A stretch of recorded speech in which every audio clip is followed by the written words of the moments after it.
महावीर स्वामी जो जैन धर्म के 24वें तीर्थंकर हैं और इनका जन्म 599 ईसा पूर्व वैशाली के ही कुंडी ग्राम में राजा सिद्धार्थ और माता कृष्णा के घर पर हुआ था। आगमों में ऐसा प्रमाण मिलता है कि जब तीर्थंकर का जन्म होता है, जब वे गर्भ में आते हैं, तो गर्भ में आने से पहले 9 महीने पूर्व यानी 9 महीने पहले ही स्वर्ग से देवों के द्वारा प्रतिदिन 3.5 करोड़ रत्नों की वर्षा उस धरती पर होती है। भगवान महावीर स्वामी जिन्हें सिर्फ 30 वर्ष की अवस्था में जिन्होंने घर को त्याग दिया था, राजपाट से वह विरक्त हो गए थे और 30 वर्ष की अवस्था में उन्होंने दीक्षा ग्रहण की। 12 वर्ष तक त्याग करने के बाद उन्हें केवल ज्ञान की प्राप्ति हुई और 72 वर्ष जब पूर्ण हुए तो वह मोक्ष चले गए। भगवान महावीर स्वामी के बचपन के 5 नाम प्राप्त होते हैं, जो आप सभी जानते भी होंगे: वीर, अतिवीर, सन्मति, वर्धमान और महावीर। और इन 5 नामों के पीछे कोई ना कोई घटना विशेष रही है। किसी न किसी घटना के आधार पर इनके नाम वीर रखा, वर्धमान रखा, अतिवीर रखा, महावीर रखा। जब हम छोटे थे तो हमें ये बताया जाता था कि जब भगवान महावीर स्वामी अपने मित्रों के साथ खेल रहे थे तो खेलते खेलते एक भयंकर काला सर्प वहां पर आ गया। सभी जो मित्र थे वह देखकर डर गए और वहां से भाग गए। लेकिन महावीर स्वामी एक ऐसे वीर पुरुष थे जो वहां पर निरंतर डटे रहे और उन्होंने उस सर्प पर विजय प्राप्त की। फिर एक उदाहरण प्राप्त होता है। इसी प्रकार भगवान महावीर स्वामी ने एक विशाल हाथी पर भी विजय प्राप्त की, जिसके कारण उनका नाम वर्धमान रखा। परंतु जब मेरा ज्ञान दूर हुआ तो मैंने जब जिनवाणी का अध्ययन किया, आगमों की वाणी को सुना, तो मुझे ऐसा लगा कि सर्प को बस में तो एक सपेरा भी कर सकता है, हाथी पर विजय प्राप्त एक महावत भी कर सकता है। इस कारण इनका नाम महावीर नहीं हो सकता, वर्धमान नहीं हो सकता। ईसा से 600 वर्ष पूर्व जब भारत ही नहीं पूरे विश्व में धर्म के नाम पर आडंबर चलता था, कोई कहता तुम मेरी शरण में आ जाओ, तुम्हारा ऐसा हो जाएगा, कोई कहता तुम इसकी शरण में चले जाओ, तुम्हारा उद्धार हो जाएगा। जाति के नाम पर भेदभाव हुआ करता था। कहते थे कि इस जाति का व्यक्ति धर्म नहीं कर सकता, इस जाति का व्यक्ति ज्ञान प्राप्त नहीं कर सकता। परंतु उस राज परिवार में जन्मे महावीर उस समय खड़े हुए और उन्होंने यह बात कहने की हिम्मत रखी कि ईश्वर जगत का कर्ता नहीं होता, व्यक्ति अपने कर्मों के आधार पर ही सुख दुख का फल होता है। तो महावीर ने कहा कि अप्पा सो परमप्पा, कि आत्मा ही परमात्मा है और प्रत्येक जीव, चाहे वह किसी भी गति का जीव हो, किसी भी कोई भी, चाहे पक्षी हो, त्रियंच हो, गाय हो, भैंस हो, मनुष्य हो, देव हो, चींटी हो या हाथी हो, कोई भी जीव जिसमें सभी में आत्म तत्व विद्यमान है और अनंत शक्ति उस आत्मा में रहती है। तो महावीर कहते हैं कि प्रत्येक आत्मा भगवान बनने का सामर्थ्य रखती है, बस फर्क इतना होता है कि वह अपने कर्मों के कारण उस पर्याय को प्राप्त करती है और कर्म का आवरण होने से वह सुख और दुखी होता है। फिर इस बात को कहने की जो हिम्मत रखने वाले थे वो महावीर थे, इस कारण उनका नाम पड़ा, इसीलिए उनको कहते हैं वीर, इसीलिए उनको महावीर कहा, अतिवीर कहा, सन्मति कहा और वर्धमान कहा, क्योंकि उन्होंने कहा कि ईश्वर जगत का कर्ता नहीं होता। उस समय कहते थे कि इस जाति का व्यक्ति धर्म नहीं कर सकता, इस जाति का व्यक्ति ज्ञान प्राप्त नहीं कर सकता, लेकिन महावीर एक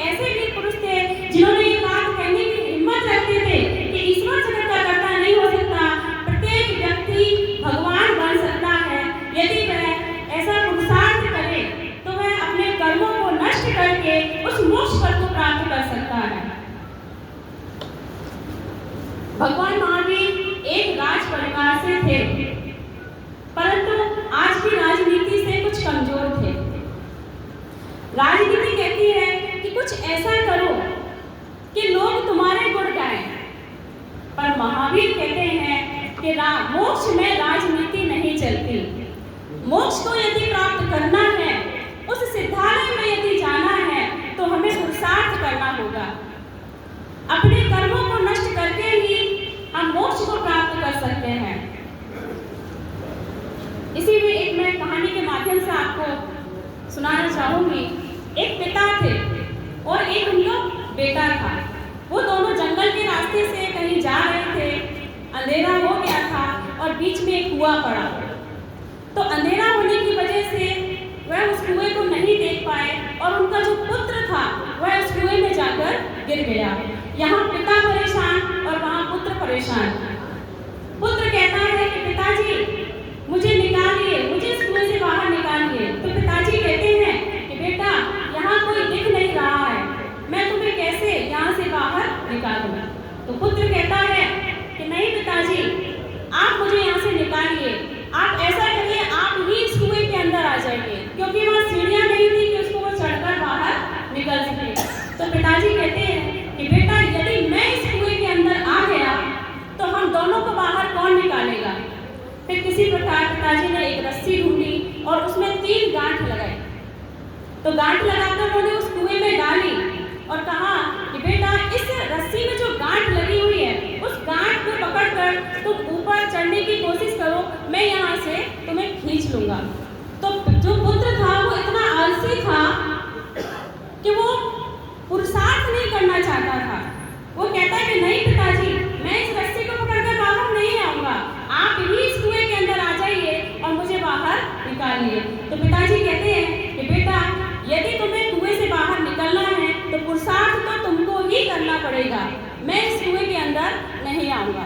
परंतु आज हम क्या कर रहे हैं, एक भजन है, इसकी एक पंक्ति है जो हम भगवान से ऐसी अपेक्षा रखते हैं। मैंने तेरे ही भरोसे महावीर भंवर में नैया डाल गई। मैंने तेरे ही भरोसे महावीर भंवर में नैया डाल गई। देखिए हम लोग क्या कहते हैं भगवान से कि हे भगवान, हे महावीर, तुम एक बार वापस नीचे आओ और इस सोई हुई जनता को जगाओ। हम लोग भी बड़े चतुर हैं, हम लोग पुरुषार्थ नहीं करना चाहते। हम भगवान से अपेक्षा करते हैं कि आप ही नीचे आ जाइए और हमें इस भवसागर से पार लगाइए। तो भगवान क्या कहते हैं कि नहीं, मुझे तो अपना कल्याण करना था, जो मैंने तो किया, अब मैं नीचे नहीं आ सकता। हाँ, मैं इतनी करुणा कर सकता हूँ कि ये जो रस्सी है ना, इसमें 3 गांठ लगी हुई है, जिनके नाम हैं सम्यक दर्शन, सम्यक ज्ञान और सम्यक चारित्र्य। ये वह रत्नत्रय है, वह आगम की वाणी है, आप्तवाणी है, जिसके माध्यम से अनंत महापुरुष जिन्होंने अपना कल्याण किया। तो महावीर कहते हैं कि इस रस्सी के माध्यम से तुम अपना कल्याण करो, पुरुषार्थ करो, क्योंकि पुरुषार्थ तो तुम्हें ही करना पड़ेगा। यदि तुम्हें मोक्ष में जाना है तो पुरुषार्थ तुम्हें करना पड़ेगा। अपने कर्मों को नष्ट करो और कर्मों को नष्ट करने के लिए इस रत्नत्रय रूपी रस्सी जो मैंने आपको बताई है, इसका सहारा लेकर तुम भी उस सिद्धालय में विराजमान हो सकते हो। इसी प्रकार भगवान महावीर ने मानव जीवन के कल्याण के लिए 5 सिद्धांत बताए। ये सिद्धांत जो है सिर्फ महावीर ने ही नहीं बताया। प्रथम तीर्थंकर हुए ऋषभदेव और ऋषभदेव की परंपरा से 23वें तीर्थंकर हुए पार्श्वनाथ। उन प्रथम तीर्थंकर ऋषभदेव से लेकर पार्श्वनाथ की परंपरा तक 4 सिद्धांत जो निरंतर रूप से उसका पालन चलता रहा और जिसके माध्यम से उन्होंने अपना कल्याण किया, वो सिद्धांत थे अहिंसा, सत्य, अचौर्य, अपरिग्रह और ब्रह्मचर्य। फिर भगवान पार्श्वनाथ के बाद लगभग 250 वर्ष बाद भगवान महावीर स्वामी का शासन काल आया और उन्हें उसमें ऐसा कुछ लगा कि नहीं, इसमें कुछ कमी है, तो उन्होंने उसमें एक सिद्धांत और जोड़ा और वो सिद्धांत था ब्रह्मचर्य का सिद्धांत। ये पहला है अहिंसा का सिद्धांत। यह जैन धर्म का प्राण है। अहिंसा परमो धर्मः, कि अहिंसा ही परम धर्म है, जियो और जीने दो, ये जैन धर्म का नारा है। किसी भी जीव को मारना, सताना, उन्हें कष्ट देना, ये सब हिंसा के अंतर्गत आता है। और उनकी रक्षा करना, करुणा करना, उन पर दया करना, यही अहिंसा है। इस संसार में सभी जीव जीना चाहते हैं, सभी सुखी होना चाहते हैं, फिर चाहे वह चींटी ही क्यों ना हो, चाहे वह हाथी ही क्यों ना हो। यदि हम चींटी को भी थोड़ा सा टच करते हैं तो वह भी अपना रास्ता बदलकर इधर उधर भागने लगती है। क्यों? क्योंकि उसको भय होता है कि कोई उसको मार ना दे। तो चारों गतियों में जितने भी जीव हैं वे सभी सुखी होना चाहते हैं, कोई दुखी नहीं होना चाहता। ये बात अलग है कि अपने कर्मों के कारण उस पर्याय को प्राप्त करते हैं। कोई चींटी बनता है, कोई गाय बनता है, कोई मनुष्य बनता है, कोई देव गति में जाता है। तो सभी जीव सुखी होना चाहते हैं। इस प्रकार हमें सभी जीवों के प्रति दया की भावना रखनी चाहिए, करुणा की भावना रखनी चाहिए, ना कि उन्हें सताना चाहिए। फिर है सत्य का सिद्धांत। सत्य अर्थात हमेशा सच बोलना। भगवान महावीर कहते हैं कि सच बोलने का अर्थ सिर्फ ये नहीं है कि किसी जीव की हिंसा हो जाए।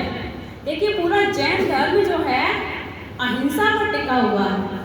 जहाँ बात आती है कि हिंसा नहीं होनी चाहिए, किसी जीव को दुख नहीं होना चाहिए, तो वो कहते हैं कि सच बोलने का अर्थ सिर्फ इतना नहीं है कि किसी जीव की हानि हो जाए। एक कहावत, एक ऐसी कहानी इसमें सुनाऊंगी, जिसमें एक गाय होती है और उसके पीछे कुछ व्यक्ति उसको पकड़ने के लिए उसके पीछे भाग रहे होते हैं। तो वो गाय अपना बचाव करने के लिए आगे आगे भाग रही होती है, पीछे कुछ व्यक्ति उसके पीछे भाग रहे होते हैं। बीच में दो रास्ते पड़ते हैं और उस रास्ते पर एक व्यक्ति बैठा होता है। तो जो गाय थी वो इस रास्ते से निकल जाती है और जब वो पीछे से व्यक्ति उसको पकड़ने वाले जो आ रहे होते हैं, वो उस वहाँ पर बैठे हुए व्यक्ति से पूछते हैं, क्या तुमने यहाँ पर किसी गाय को देखा? तो व्यक्ति उनकी बातों को सुनकर तुरंत समझ जाता है कि यहाँ कुछ तो गड़बड़ है। तो वह कहता है कि हाँ, मैंने एक गाय को देखा जो भागती हुई आ रही थी और इस रास्ते से निकल गई। तो देखिए, उस व्यक्ति ने झूठ तो बोला, लेकिन वो झूठ नहीं है, क्योंकि उसने किसी जीव की रक्षा की, किसी जीव की हिंसा होने से उसको बचाया।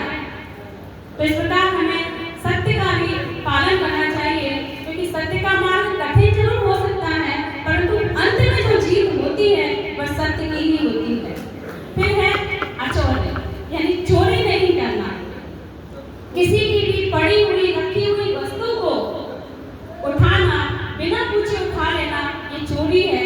और उसको यदि अपन पूछ के उठाते हैं तो वह अस्ते यानी अचौर्य धर्म का हम पालन करते हैं। चोरी का अर्थ भगवान महावीर कहते हैं कि सिर्फ किसी की पड़ी हुई या रखी हुई वस्तु को उठा लेना ही चोरी नहीं होती है।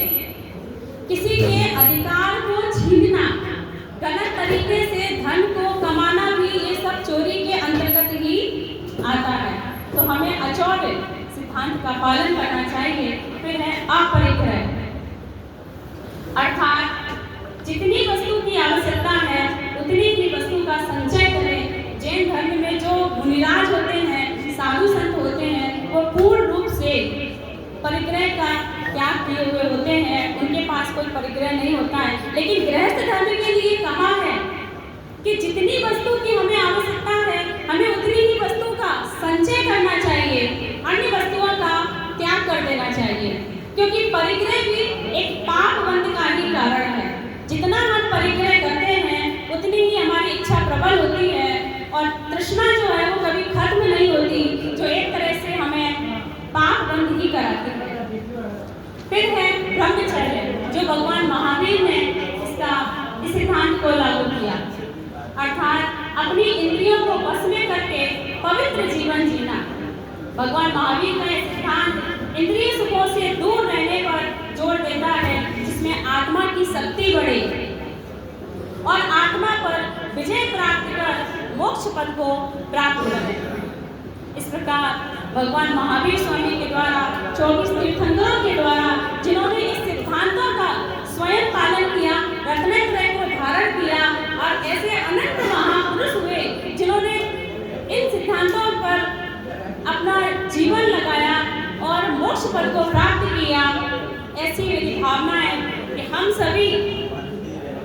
उनके द्वारा बताए गए मार्ग का अनुसरण करें, सभी जीवों के प्रति दया भाव रखें और अपने जीवन का कल्याण करें। ये बात सत्य है कि पंचम काल में मोक्ष की प्राप्ति नहीं हो सकती, क्योंकि मोक्ष जो हुआ था वो चौथे काल के प्रारंभ तक हुआ और उसके बाद पंचम काल में मोक्ष नहीं हो सकता। तो कहते हैं कि तो फिर हम ऐसा कर्म ही क्यों करें कि हमें मोक्ष मिले, जब हमें मोक्ष मिलेगा ही नहीं तो फिर हम क्यों ऐसे काम करें, क्यों इन सिद्धांतों का पालन करें। तो कोई भी तीर्थंकर, कोई भी पुरुष सिर्फ एक भाव से ही इन कर्मों की निर्जरा करके, क्योंकि कर्म एक साथ नहीं झड़ते, उनमें झड़ने में भी समय लगता है, उनकी निर्जरा में भी समय लगता है। तो उन्होंने भी पता नहीं कितने भवों से वो उस पुरुषार्थ को करते आ रहे थे और जब उनके पूर्ण रूप से सभी कर्म नष्ट हो गए तो गुणस्थान कहलाता है, जिसमें 14वां गुणस्थान है अयोग केवली, और अयोग केवली में वह अपने शरीर को पूर्ण रूप से त्याग करके उस सिद्धालय में विराजमान हो जाता है। तो क्यों ना हम सभी ऐसा प्रण करें कि सभी जीवों के प्रति हम दया की भावना रखते हुए अपने स्वार्थ के लिए किसी जीव की हिंसा ना हो, क्योंकि किसी भी जीव की हिंसा अपने स्वार्थ के लिए करते हैं तो वह भी उसमें हमें पाप लगता है। और यही कारण है कि इन्हीं कर्मों के कारण हम आज सभी आज 4 गतियां हैं, नरक गति हो, त्रियंच गति हो, देव गति हो या मनुष्य गति हो, उन सभी में हम भटक रहे हैं, अलग अलग पर्याय को हम धारण कर रहे हैं। तो हम सभी ऐसा पुरुषार्थ करें और धीरे धीरे अपनी कर्मों की निर्जरा करके इस पंचम काल में ना सही लेकिन आने वाले भवों में उस मोक्ष पद को प्राप्त करें। इसी के साथ आप सभी ने मुझे यहाँ व्याख्यान देने का जो मौका दिया उसके लिए आप सभी को हार्दिक धन्यवाद।